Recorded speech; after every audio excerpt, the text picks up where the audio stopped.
নমস্কার। চলুন আজ শুরু করা যাক এক দারুণ মজার আর দরকারি আলোচনা। আমরা একদম গল্পের মতো করে জানব কিভাবে জীবনের সবচাইতে ছোট একক মানে কোষ আবিষ্কৃত হলো, আর দেখব কোন সেই জাদুকরী যন্ত্র যা আমাদের খালি চোখে দেখা যায় না এমন এক জগৎ দেখার সুযোগ করে দিল। এই পুরো আলোচনাটা কিন্তু পরীক্ষার প্রস্তুতির জন্য দারুণ কাজে আসবে। তো চলুন একেবারে গোড়ার প্রশ্নটা দিয়েই শুরু করি। কখনো কি ভেবে দেখেছি আমরা নিজেরা বা আমাদের চারপাশের এই যে এত গাছপালা, পশু পাখি, এই সব কিছু আসলে কি দিয়ে তৈরি?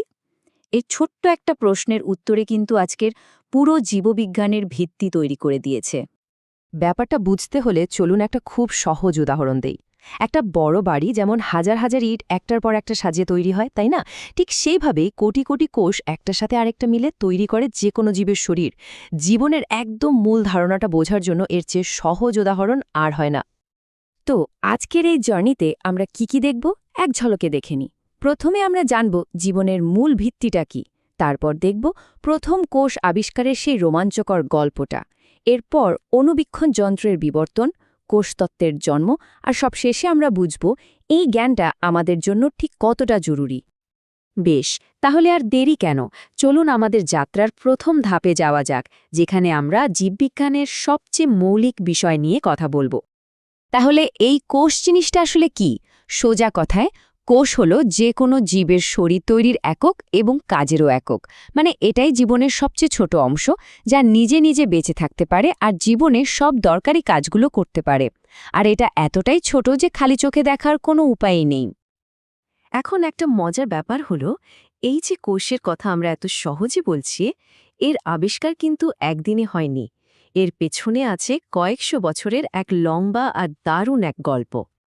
এই পুরো গল্পটা শুরু হয়েছিল সেই ১৬৬৫ সালে রবার্ট হুকের হাত ধরে, আর তারপর ধাপে ধাপে একজন বিজ্ঞানী এসে এই বিশাল পাজেলের একটা অংশ জোড়া লাগিয়েছেন, যা শেষ হয়েছে ১৮৫৫ সালে রুডলফ ভার্চাওয়ের কাজের মাধ্যমে। তাহলে চলুন গল্পের একেবারে শুরুতে ফিরে যাই। সালটা ছিল ১৬৬৫। ইংরেজ বিজ্ঞানী রবার্ট হুক এমন কিছু একটা দেখলেন যা বিজ্ঞানের ইতিহাসকে চিরদিনের জন্য বদলে দিয়েছিল। তো রবার্ট হুক কী করলেন? উনি নিজের বানানো একটা অণুবীক্ষণ যন্ত্র নিলেন আর তার নিচে রাখলেন গাছের ছাল থেকে বানানো কর্কের একটা পাতলা টুকরো। আর যা দেখলেন তাতে অবাক হয়ে গেলেন, মৌচাকের মতো হাজার হাজার ছোট ছোট খালি ঘর। ল্যাটিন শব্দ সেলুলা, যার মানে ছোট কুথুরি, সেখান থেকেই উনি এর নাম দিলেন সেল। তবে এখানে একটা ভীষণ জরুরি কথা মনে রাখতে হবে, উনি যা দেখেছিলেন সেগুলো কিন্তু জীবন্ত কোষ ছিল না, ছিল মৃত উদ্ভিদ কোষের দেয়াল। মৃত কোষের দেয়াল দেখা তো একটা বড় ব্যাপার ছিলই, কিন্তু আসল বিপ্লবটা এলো যখন প্রথমবার জীবন্ত কোষকে দেখা গেল। কারণ নিষ্প্রাণ দেয়াল দেখা আর জীবন্ত কিছু দেখার মধ্যে আকাশ পাতাল তফাত। আর এই অবিশ্বাস্য কাজটা করলেন আরেকজন বিজ্ঞানী, অ্যান্টনি ভন লিউয়েনহুক। দুজনের কাজের মধ্যে পার্থক্যটা কিন্তু বেশ মজার। একদিকে হুক দেখলেন কর্কের নিষ্প্রাণ দেয়াল, আর অন্যদিকে লিউয়েনহুক তার অনেক বেশি শক্তিশালী লেন্স দিয়ে একেবারে যেন এক নতুন দুনিয়ার দরজা খুলে দিলেন। তিনি প্রথম দেখলেন পুকুরের পানিতে কিলবিল করা জীবন্ত ব্যাকটেরিয়া আর অন্যান্য আণুবীক্ষণিক জীব। জীবন্ত কোষের জগৎ প্রথম তার চোখেই ধরা দিয়েছিল। কিন্তু একটা প্রশ্ন তো আসতেই পারে, তাই না? এই যে অদৃশ্য জগৎ, বিজ্ঞানীরা এটা দেখলেন কিভাবে?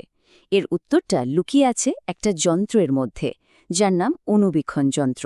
চলুন দেখি কিভাবে সময়ের সাথে সাথে এই যন্ত্রটা আরও শক্তিশালী হয়ে উঠেছে। চলুন তাহলে দেখি এই দেখার ক্ষমতা মানে বিবর্ধন ক্ষমতা কিভাবে একটা অবিশ্বাস্য লাভ দিল সময়ের সাথে সাথে। একটা জিনিসকে কত গুণ বড় করে দেখা যায়, তার প্রযুক্তি কিভাবে উন্নত হলো।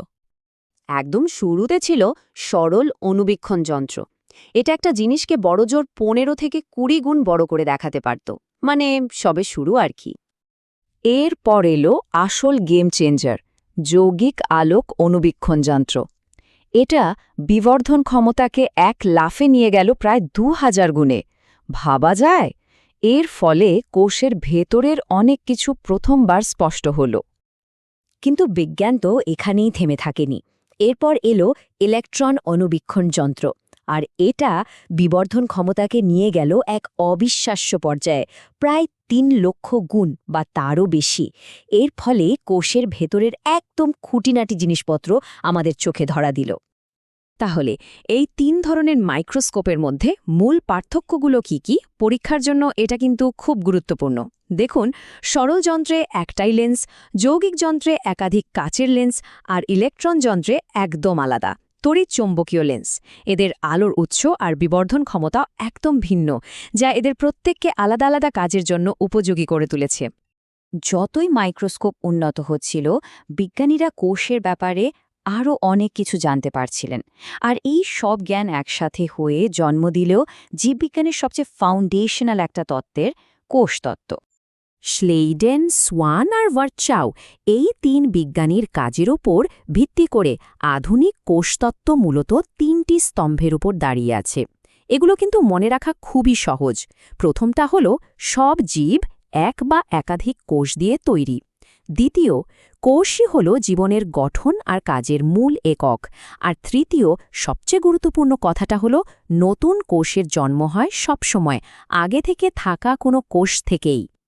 তো আমরা প্রায় ৩৫০ বছরের একটা লম্বা ইতিহাস দেখলাম। এখন মনে হতে পারে, এত পুরনো একটা গল্প জেনে আমাদের ঠিক কী লাভ, তাই না? লাভটা অনেক, কারণ রবার্ট হুকের সেই দিনের ছোট্ট একটা পর্যবেক্ষণই আজকের পুরো আধুনিক জীববিজ্ঞানের ভিত্তি।